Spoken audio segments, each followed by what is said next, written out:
Tak, dobrý den, já jsem Petr Svoboda, jsem ředitelem společnosti MySCADA Technologies a dneska budu mít pro vás přednášku, kterou jsme nazvali Kouknu a vidím, a chytré řízení výroby. Ohledně názvu přednášky se strhla u nás bouřlivá diskuze, jak to nazvat. A protože jsme vymysleli těch názvů spoustu skvělých, tak mi nedalo, než se s vámi o ně podělit. Říkali jsme si třeba řízení výroby s nohami na stole, jak řídit výrobu a nevyřídit sebe, moderní řízení výroby, neb je to hezké a funguje to, řízení továrny bez pakárny, hlídací pes průmyslu 4.0. To, co se snažím sdělit, je, že my velmi rádi děláme věci jednoduše a rádi děláme věci, které fungují a které jsou jednoduché a snadno pochopitelné pro koncového uživatele. To znamená, dneska nebudu mít příliš teoretickou přednášku, ale ukážu vám praktický příklad, ukážu vám v podstatě demo, které vychází z realizace, které jsme teď dělali nedávno u jednoho zákazníka, a na tom si ukážeme několik věcí, které se dají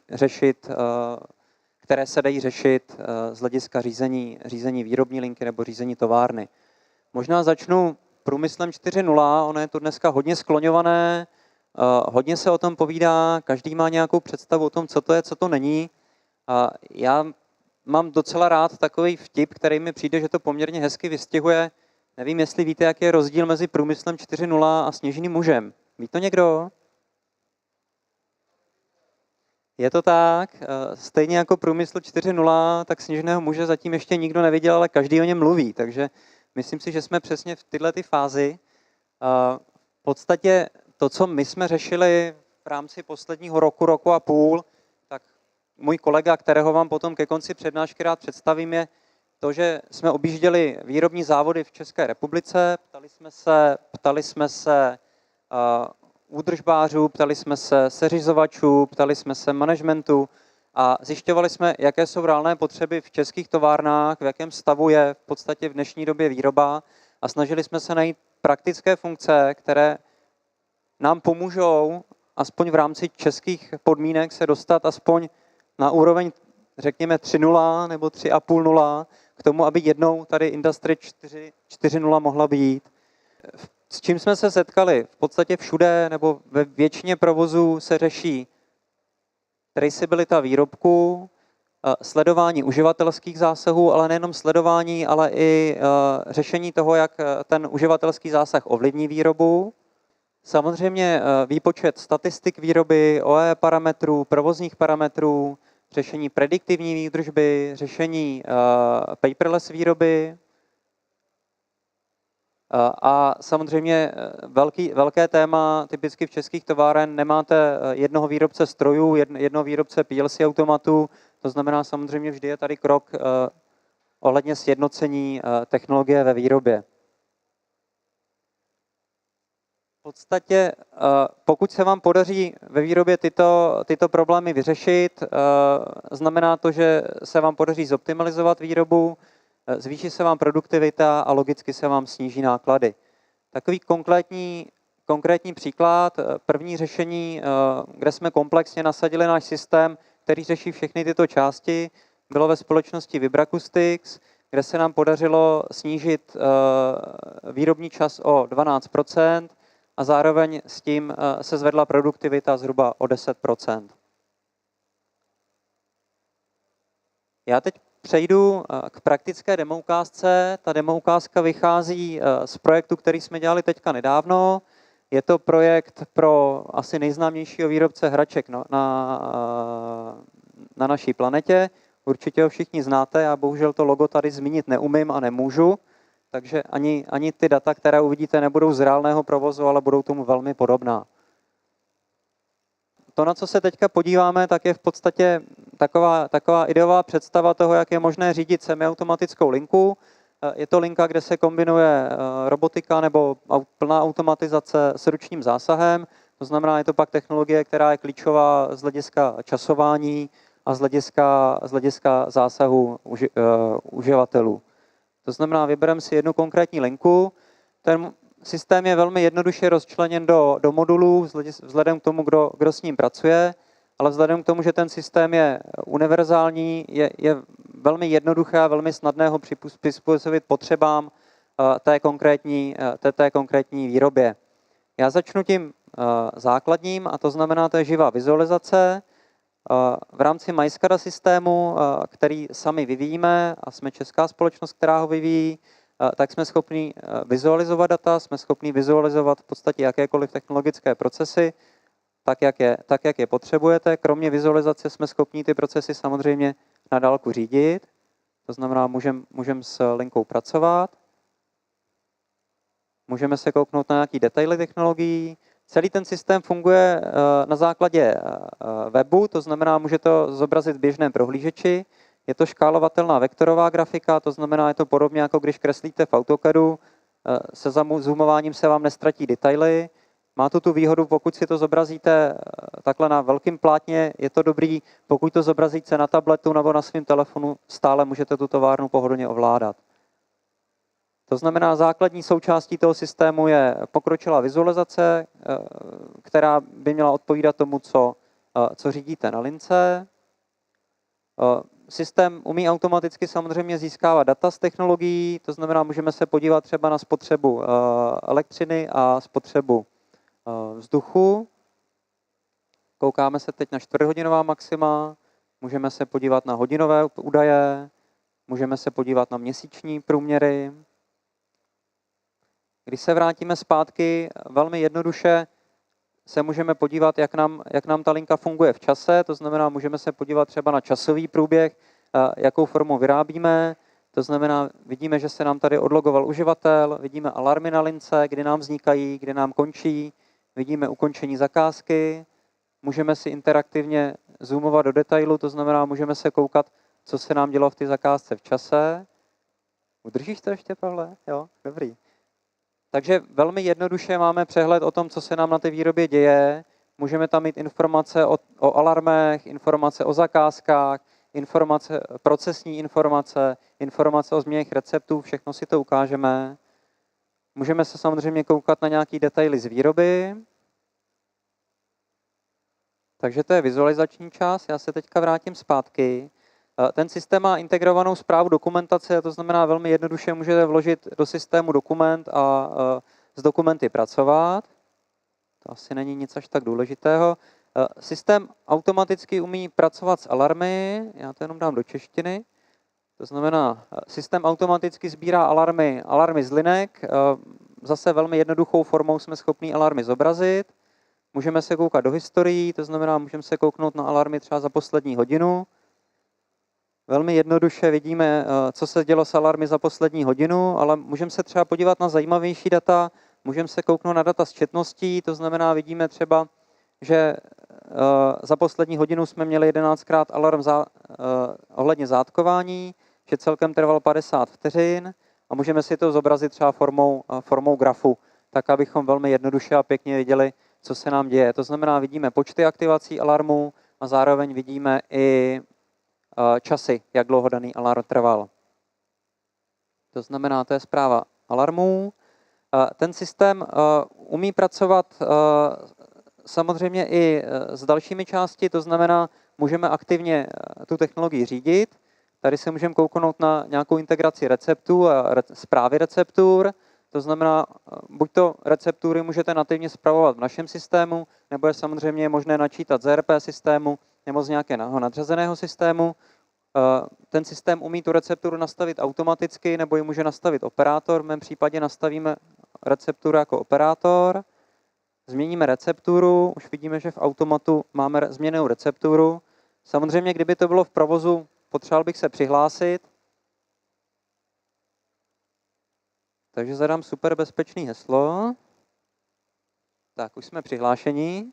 To znamená, standardní systém si drží uživatelská práva, hlídáme, kdo na co má jaké oprávnění. Velmi jemně umíme spravovat i oprávnění uživatelů. Jak říkám, umíme měnit a zapisovat recepty. V rámci receptu umíme měnit jednotlivé parametry.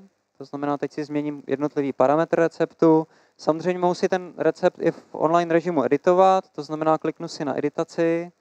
Řeknu si, změníme si recept, změníme si tady hodnotu z 30 třeba na 40. Uložíme si recept.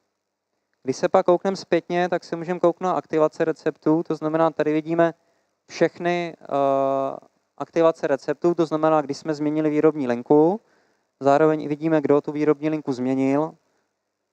Je tady uživatel 9, já se omlouvám, já jsem tomu uživateli dal jméno 9, takže samozřejmě normálně je vidět jméno uživatele, ale já jsem si chytře nazval uživatele jako 9, takže tady to vidíte jako 9. Ale zároveň v tom systému velmi přehledně vidíte i editace receptů.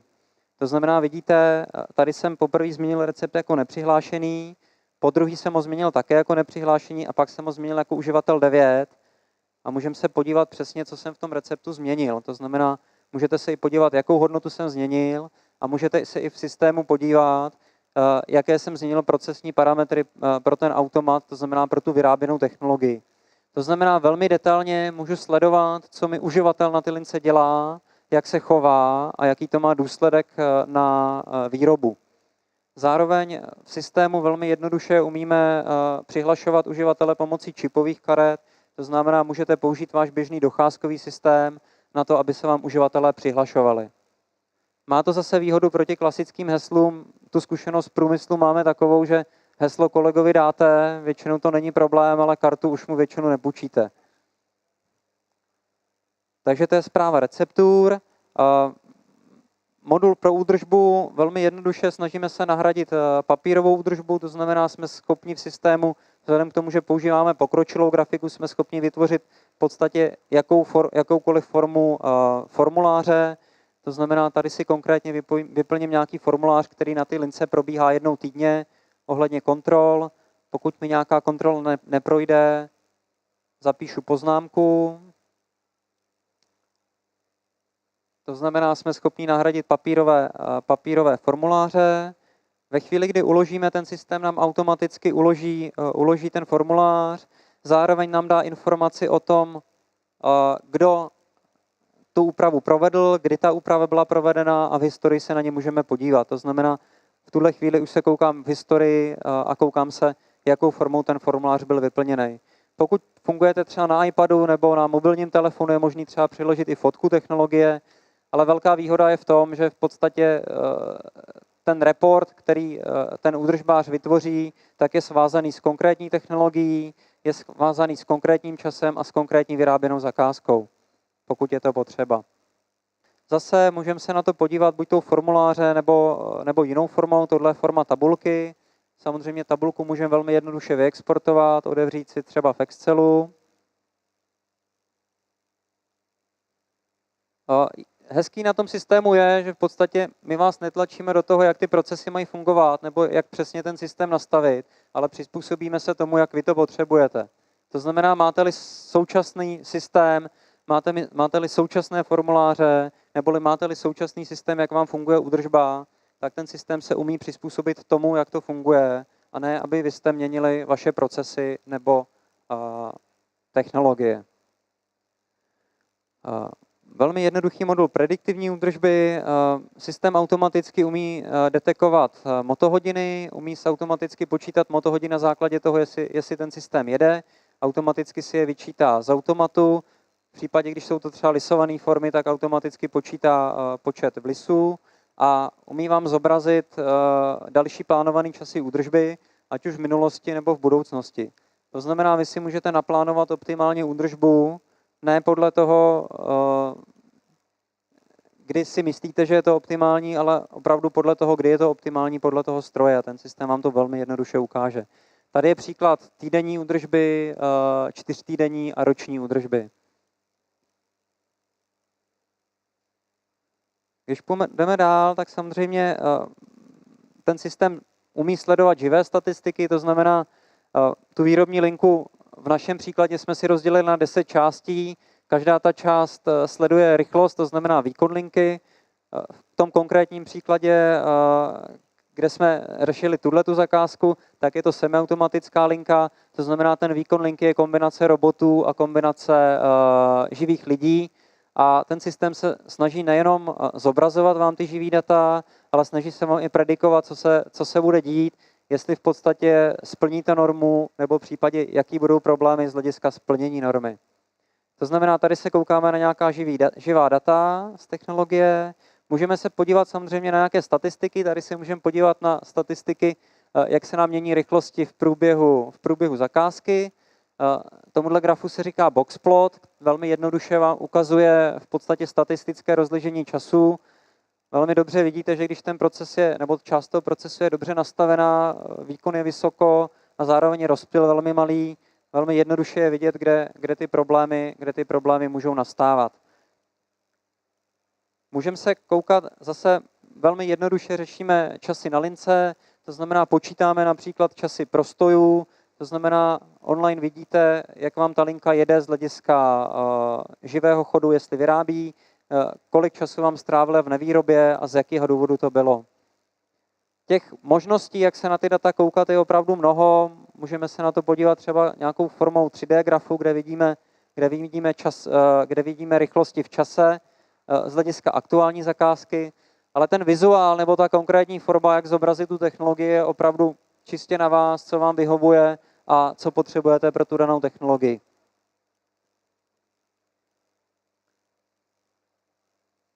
Zároveň se můžeme kouknout na nějaké výrobní statistiky, to znamená, můžeme se podívat, co jsme vyráběli dnes, můžeme si vybrat nějakou konkrétní zakázku, třeba tady tu, a zase se můžu podívat teďka na historie, teď už se teda nekoukám na živá data, ale koukám se na data, která byla v době zakázky. To znamená, tady vidím třeba rozptyly rychlostí na lince v průběhu výroby tady té zakázky, která trvala 40 minut.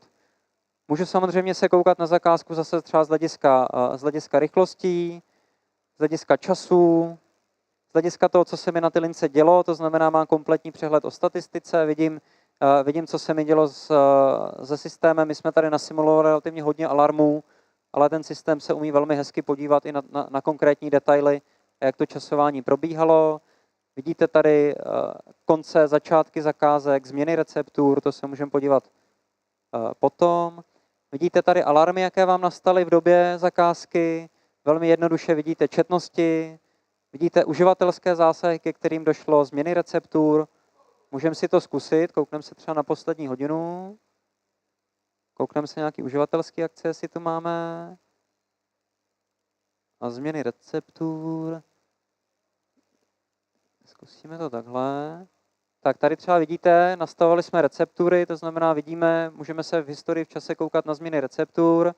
Vidíte, že jsem jako uživatel 9 tu recepturu změnil. To znamená, ten systém si kompletně hlídá, co daný uživatel s tím systémem dělá a velmi snadno se to dá dohledat.